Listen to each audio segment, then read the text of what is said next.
The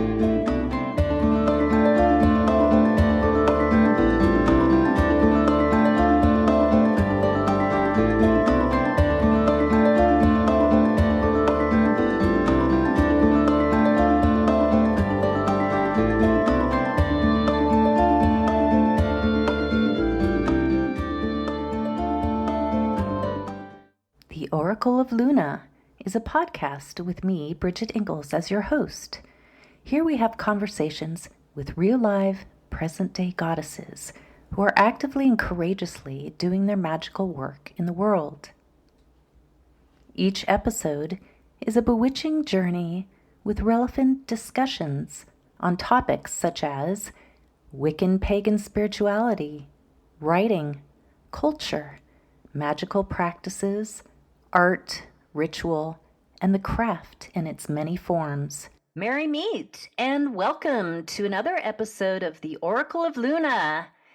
Today we have Frances Billinghurst. She is a witch, an author, an occultist, and esoteric lecturer. Welcome, Frances. Welcome, Bridget. Thank you very much for inviting me to your podcast. Yeah, I'm really excited to have you on the show. So how are you doing today? I'm doing really well. I'm in Adelaide, South Australia. The sun is shining and it's feeling good. Ah, awesome. And it's springtime there, right? Yes, they call it sort of late spring. We're coming up to, just had the spring equinox. So we're sort of in that process where the energies of the earth, we can really start feeling them heating up and speeding Yeah. up. Oh, wonderful. It's the opposite here. Of course, we just, today's the 1st of October and we're heading into Samhain season in the dark half of the year. So we've got a lot to unpack here and I have a lot of questions for you. So I'm just going to jump right in. Sounds good to me. Okay, so first off, just curious, how did your spiritual journey with witchcraft begin? Right, that could actually take a whole series itself to unpack. In a brief nutshell, like I know you're in Australia, and I'm sure that has an influence on you. But how did it all start for you? Right, yes. Well, I'm actually from country New Zealand. So I grew up in the country, had the sort of the cycles of life, death, rebirth of the animals, maybe not rebirth, but life and death definitely around me all the time, connecting with nature. However, it wasn't until I'd say 1990 where I actually moved countries and came to Adelaide, the city of churches, ironically. And at that time, the New Age metaphysical scene just was exploding everywhere. So I was in my element. Even before I left New Zealand, I was beginning to explore various religious spiritual practices because being country born, my parents didn't really have much to do with church or establishments like that. My father, I think, is still an atheist today. My mother, at one conversation, I think she said, well, maybe I'm a Quaker if we had Quakers. So that's what I didn't have religion or Orthodox religion shoved down my throat like some people do as well. So I had that freedom. Yeah. Were you in college at that time or high school or? Yeah, high school. Even when I left school and was working, it was when I started, I spent probably a week being a Baha'i and a week being something else. Nothing sort of resonated, but it wasn't until moving to Adelaide in particular and starting getting involved in the New Age scene or the metaphysical scene that things started, so doors started opening. And I think that's basically the journey of my spiritual, witchcraft, magical path, is that doors have always seemed to open. Yeah. Getting involved with the metaphysics, this was a lot of sort of Eastern-based philosophies. So this is sort of extends through my interest in metaphysics, understanding the evolution of the soul, that there's more to us than just this physical body on this plane. I also got interested in Celtic mythology, and that was another huge marker point in my life. But before I headed off to England to dance around stone circles, which was part of my Celtic mythology tour that I went on, I basically went for a walk around my neighborhood. So this would have been still early 1990s. And it sounds like something out of a Hollywood movie. I came across a shop that was offering a course on ceremonial magic. And at that time, I think the only introduction I had to witchcraft or real magic as opposed to sort of stage illusion was a secondhand book I'd picked up called Wicca, Old Religion in the New Age by Vivian Crowley, which I knew nothing about it. So I was actually reading this at work during my lunch break, much to the horror of some people. I didn't realize that you got to read it sometime, right? Yeah, just reading it, going, oh, this is really interesting stuff. And then came across this course for ceremonial magic, going, well, that sounds interesting. I'll just attend. I have no more idea about that. And that's led, I guess, to the slippery slope where after the course had finished, I was invited to join the Coven, and it was a Coven magical group. And I think I sort of found my niche there. But because of my interest in the study in Celtic mythology, the tour to England came up. So I think I was only in the group for about 9 months to start off with. Then went over to England, danced around stone circles and was again in my element there. Ended up in Cardiff in Wales, where I then, so my life is sort of like opening of doors. I had the opportunity to join a coven run by, and I don't mean to name drop, but David Rankin, that maybe some of your listeners know. He's a well-known occultist sort of researcher these days. So I was very blessed to work with him and his partner at the time, Ariadna Radford. And they were more Alexandrian focused. So, and then the opportunity for initiation came up, but for some reason, I think because I was still traveling, I wasn't living in England properly. I still had the idea of moving back to Australia. I basically, when I said, would I be interested in initiation if I did, this was the process, bloody, bloody, bloody. I actually ran away to the Isle of Skye and danced around small stone circles up there. Oh, wow. And it wasn't, yeah, so I was more sort of like experiencing the ancient culture thing that I was over in England time. So, and then eventually I returned back to Australia in 1997. Got back in touch with the original group that I had been in. We then went through the initiation process there that at the time I was led to believe was Alexandrian. So there's been this sort of Alexandrian form of witchcraft theme that's been part of my life. Right. And over that time, as the years progress, I'm involved in other sorts of magic. I've met a lot of wonderful people. Interesting enough, a lot of them seem to have a connection with the Alexandrian tradition of magic. I founded my own coven in 1999, Temple of the Dark Moon. Right. Yeah. I'd like to talk a little bit about that. So you started Temple of the Dark Moon. That's your own coven. And as a high priestess there, what does this entail? And what kind of rituals are you honoring there or celebrating? Right. Yeah. It's gone through various sort of, I call them incarnations. And it's actually in a sort of hiatus period at the moment. I got sick. I was diagnosed with cancer in 2015. So things sort of like came to a bit of a halt. Sure. And I'm in that process now of sort of finding out, what I can offer. So I've actually undergone reinitiation to have direct lineage back to Alexander's and Maxine Sanders. So sort of like, and so there's a lot of sort of sorting out as to what I have been doing. But before all that happened, the name itself has caused, say, a few questionable emails being received because tip of the dark moon, and I don't know if people still assume it these days, but when I formed it in the late 90s, dark meant sinister and vampires, and I was getting people who wanted to do all of that sort of stuff, and it's just like, no, I use the word dark from a more esoteric perspective, especially when you're looking at the moon and you work with the moon yourself. The dark phase of the moon is the hidden.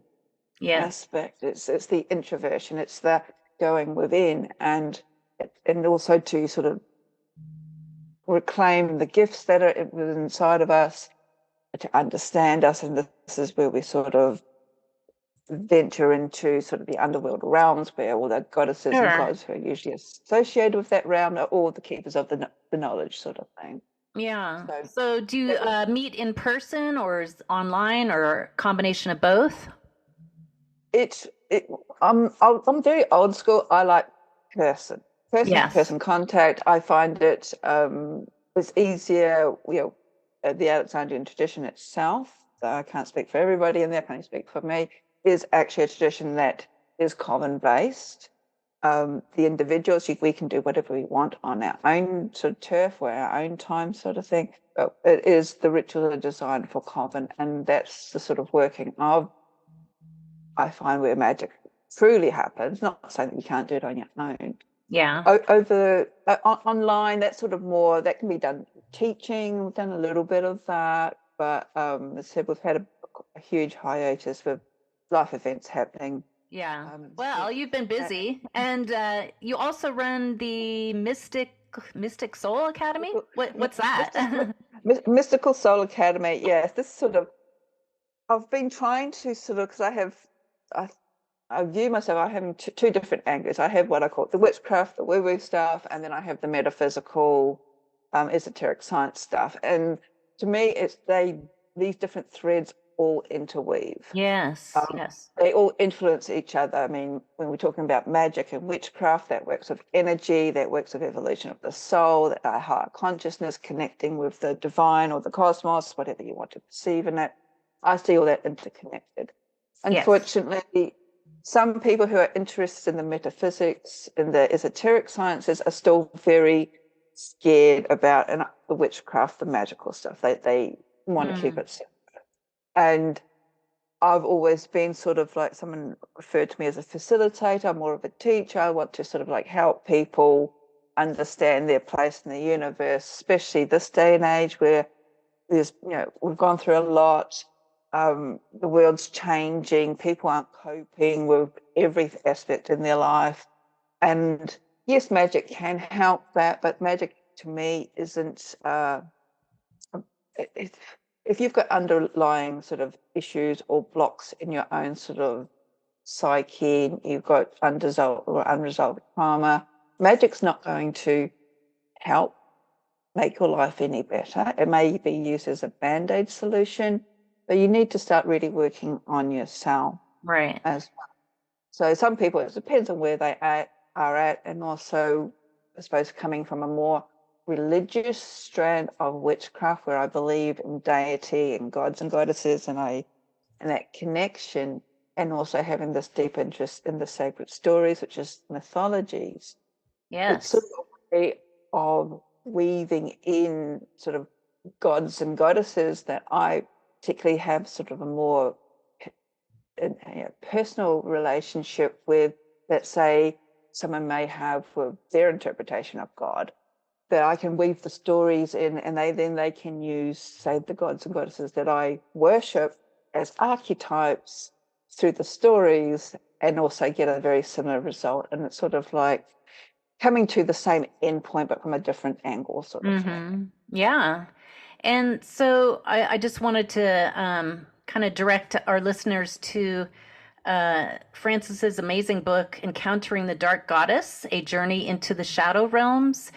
And I am thoroughly enjoying it. And within this book, you use myth and the dark goddess archetypes to help heal and connect with our shadow self.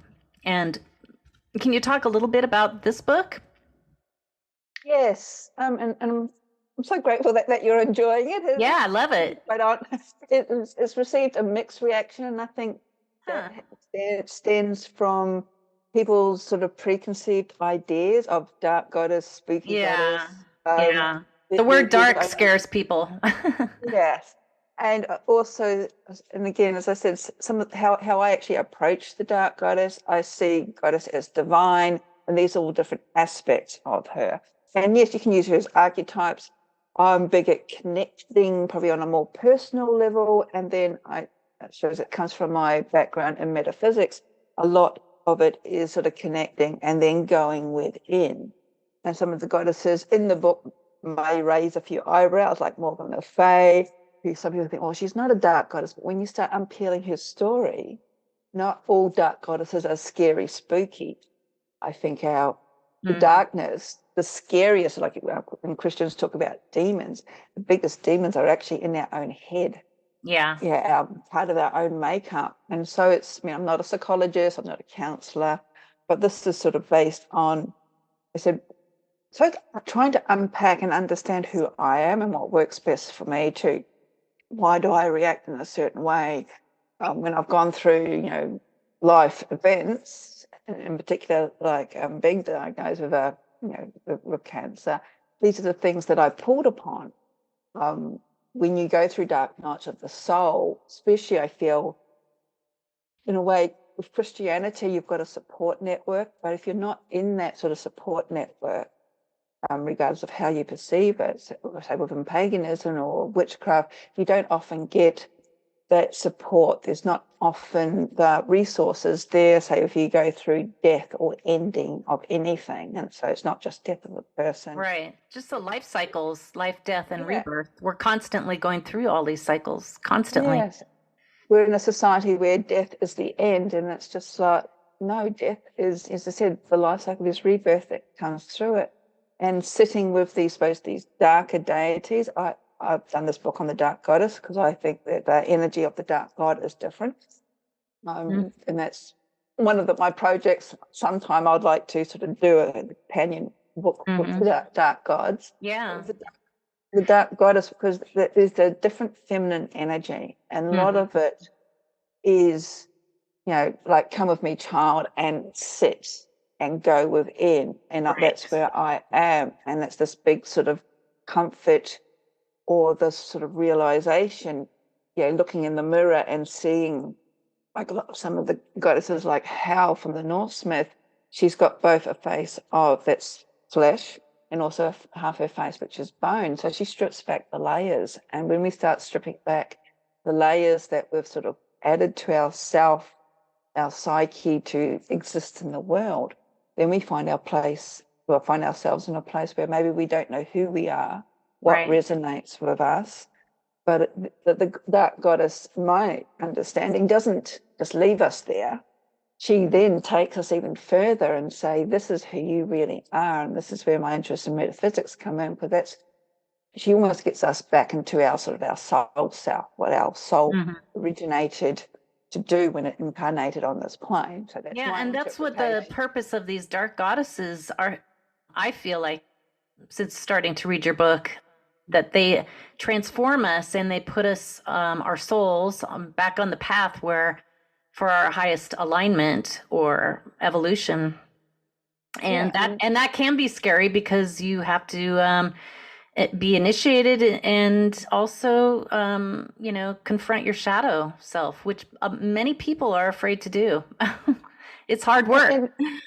It certainly is. And I mean, I'm on social media, but this is one thing that with our social media driven society, it looks easy. It looks perfect, but it's not. It's messy. It takes time. And there's I think he's actually a Jungian psychologist or psychoanalyst. He's a poet called Robert Bly. And he does a quote, and this is going to be a really bad paraphrasing of it. And he says basically, we drag this bag around with us. In the first 20 years of our life, we shovel the stuff in the bag that we don't like, or people tell us aren't good enough, or whatever. So this is all our shadow. Things that we reject, that we refuse to own, that we don't like about ourselves, that you can't be too good at this because you'll stand out, and we don't want the attention, or we're not getting the attention that we want. We're not getting the love from our parents, so we will put that in our bag. And then we get to, he says 20, I say it's probably 25 these days. Then we get to the stage where we start pulling all the stuff out. And that's shadow work. It's finding, and it's taking ownership, it's taking responsibility. And another aspect, it brings about change. And humans as a whole, we don't like change. We like No. stability, conformity. We've gone through a few years of change and self-reflection, and look at us now. None of us liked it. No, it's hard work. Yeah. And, well, going through a grief cycle, any kind of death cycle, in the process of change, we go through those emotions of, where am I? Who am I? And, the dark goddess can meet us there and comfort us and direct us and guide us through that transformation. And that's why she is so powerful. And yeah. She also offers us a space to just be and grieve. Yes. And in our modern world where it's very capitalistically driven, yes, it's all about production, we push these emotions to the side again. They create our shadow. Big boys don't cry. What are you doing? You're still, whimpering over something that happened like yesterday or 5 minutes ago. Big girls' flowers and things like that. They're also very negative connotations. But what they're actually doing, we are emotional beings. This is, if you're talking about evolution of the soul, the reason the soul incarnated into this physical being is to experience emotions in particular. And instead of shutting them down, we can't be too happy, we can't be too sad. Let's all just, Prozac ourselves out and just become zombies. Yeah. But the dark goddess gives us the space where we can just be and allow these emotions to move through us, and then we can acknowledge them. This is all sort of like very Jungian based. Yes. And let go of them. For we can, like one of the sort of more popular myths that people do use when they do shadow work is the descent of the goddess Inanna. Right. And that leads me to my next question. You are a psychopomp to guide people to the shadow realms or the other world. Is that correct? Yes, I would say that. I have actually done training as not only with my interest in the dark goddess, which I've been doing for over 10 years, and I suppose from my angle of working with the dark goddess, but I've also, and this came out of my own sort of illness back in 2015, and I've always had an interest in sort of death, dying, and the world's perception of it, because there's so many different cultural perceptions of it, even in the West. And this led for me to train. My training was called a death walker, so it could be a death doula, end of life transitionist. So it's more about sort of, I won't say educating people on death, but having those awkward discussions around this process in life that is very natural, yet we all sort of regret it or avoid it. And when we do that, and when it comes, because we're all going to go through it, then we start panicking because we have our bucket list, we have the resolved problems with family and friends and whatever. Regrets. Yeah, and we are probably more prepared. When you think about it, when a woman's about to give birth, she's probably more prepared, got more support mechanisms around her, has a better idea of what's going to happen.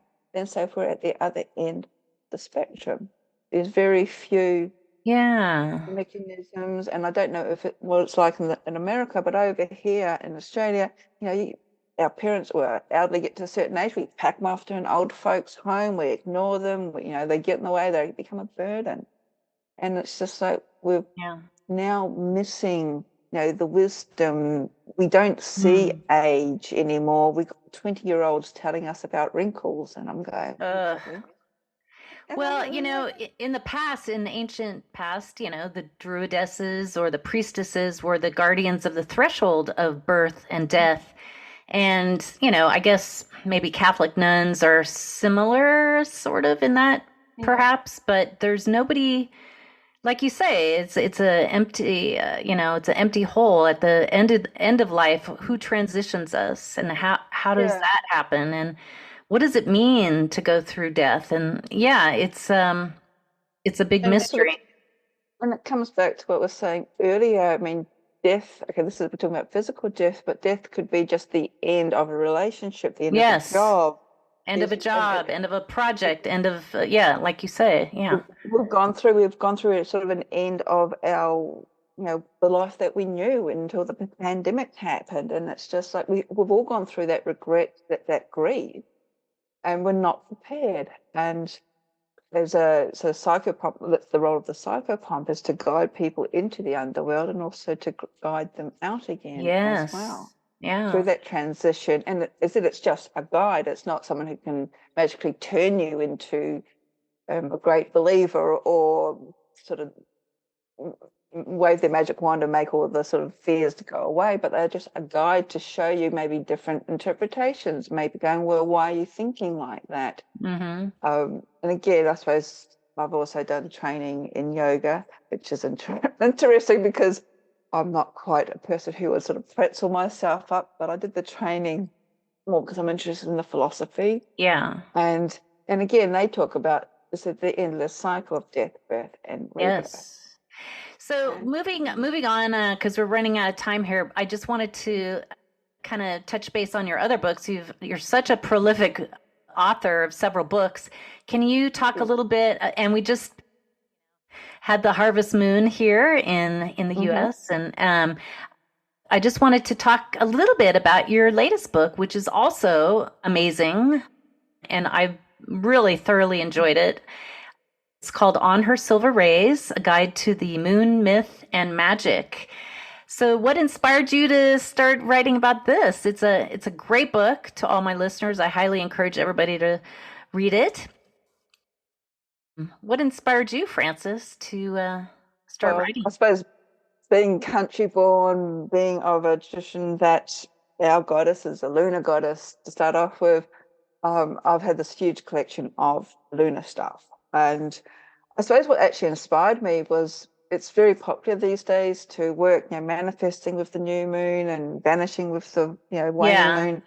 And that's what seems to do. And no one seems to do anything else. I'm just being sort of, I'm being very judgmental here. But I'm old school, as I said. And I personally find, again, we're sort of looking at a superficial level. When I work with the moon, I sort of take it the next step down because, again, I think it's a lot of my background coming through. Anything where I'm working with magic or the moon, I'm wanting deeper change for me. And this is where so there's a magical axiom: as above, so below, as within, so without. So if we're looking at changing the world around us, we also need to change our own selves within. So again, I'm getting back into everything. Yes. I said it comes around in circles. It's all these interweaving webs. So working with the moon, it's like looking at where the moon is in your own natal chart. I mean, I'm not an astrologer, so it's taken a long time to sort of like understand some of these places. Then looking at, say, what astrological sign the moon is in. And then say if we're wanting to bring stuff into our lives, we have to make sure that there's room in our lives for something new to come in. So when we banish things at the waning moon, make sure that it's truly banished, so that we truly can let go. The dark moon is that magical period of rest and reflection, and where we can just be and sit. And then I suppose also being a bit of a gardener too, then we plant our seeds, or we think about the seeds that we want to plant. And when we sort of look a little bit deeper as to the astrological phases and sort of taking into consideration if there's other planets, like we're coming up to an eclipse, the energies of that, then what we might want to manifest may change. And I did notice of interest, like in the last couple of years, all those new moons that we had when we were all in lockdown and the world was going crazy with this difference of opinions. A lot of the moons, or especially the new moons, where everybody else was saying, let's manifest. But all the angles or the other planets were actually telling us to, no, wait, sit, release. There's stuff we need to let go of. Yes. And that's what I was doing. So it sort of takes, the moon magic is very popular. And when I had just sent my manuscript off to the publisher, I went to probably the one and only bookshop that we have here in Adelaide these days. And they had a whole shelf of moon books. And I'm going, oh, my God, what have I done? Is my book going to stand out? It does. And it's an amazing work of art and writing. And there's just so much packed into it, a lot about moon magic, goddesses, myth, even the specifics. Everything. Everything, yeah. So it's really a wonderful book. So yeah, I wanted to just touch base on and ask you what your upcoming plans are for the future. And do you have any new books on the horizon, or workshop, or conferences, events you want to briefly tell us? I do have a couple of sort of plans out there. One of my favorite goddesses is Kali from the Hindu mythology, and at the start of each year, so this will be around about the 8th of January, I do what I call a 21-day sadhana. So the sadhana is a magical journey. This is based where every day you receive an email about working with Kali. It could be her myth, it could be setting up an altar, it could be prayers, and you're left to your own devices. So you get this resource about how to really deeply connect with Kali, because she is very complex goddess. Yes. And but I also have a number of courses on a platform called Udemy. I've got a Celtic Goddess course there. I've got another one on Kali, and also an introduction to the Dark Goddess on Udemy. And I think they often have sales. So around about $24. I think that's US. Okay. A little bit cheaper. Okay. And I am currently working on a big online international event that will be taking place next year. Oh, what's the name of that? It's called Reawakening the Sacred Self. I originally did it in May this year, and so I'm repeating the theme. Well, it's a little bit of a different theme. It's about looking at our spiritual practices and how we can. The first one was how we can sort of align that with our soul-driven, call for this world. And this one is sort of how we can sort of deepen that and to bring it into our everyday reality. So we want to be spiritual people. We do our practices. We do our moon magic. It's like how we can bring that through to make really deep changes in our life. I like it. I like it. Bring it full circle. Yes. And sort of bring the onus back on to us. Otherwise, what are we doing? But all that information is on the Mystical Soul Academy webpage. Okay. I was going to ask you as we close here, what is your website? Can you tell our listeners? Yes. So it's mysticalsoulacademy.com. Okay. So that's all one word. Okay. It's just I've just sort of like revamped an old web page. So I'm getting them sort of collating things, but I'm also on Facebook. So Mystical Soul Academy also has a Facebook page as well. I have a Facebook page. I'm Frances Billinghurst, author. The Temple of the Dark Moon has a Facebook page. And is the Temple of the Dark Moon a website also? It is. I'm in the transition period of moving the website, so it's just sort of like the Facebook page. I'm on Instagram, which is just a collection of stuff that I find of interest. I also have a YouTube channel, which again I do a weekly sort of 3-card reading. I sort of do my interpretations of it, what are astrology things around the full moons and new moons, and fantastic. Well, thank you so much, Frances, for being on our show today, and I wish you the best of luck on all your future endeavors. And I just love the books that I've read so far, and it's been an honor chatting with you today. Thank you, Bridget, for asking me to attend. It's been fantastic speaking with you. Yeah. So I'm going to sign off now. Blessed be, and blessed Samhain. Good rest of your day there. Thank you, and blessed Samhain, and we're coming to Beltane, so Beltane to everybody. Oh, yeah, the opposite. That's right. Yes. All right, happy Beltane. Blessed be, everybody. Bye-bye.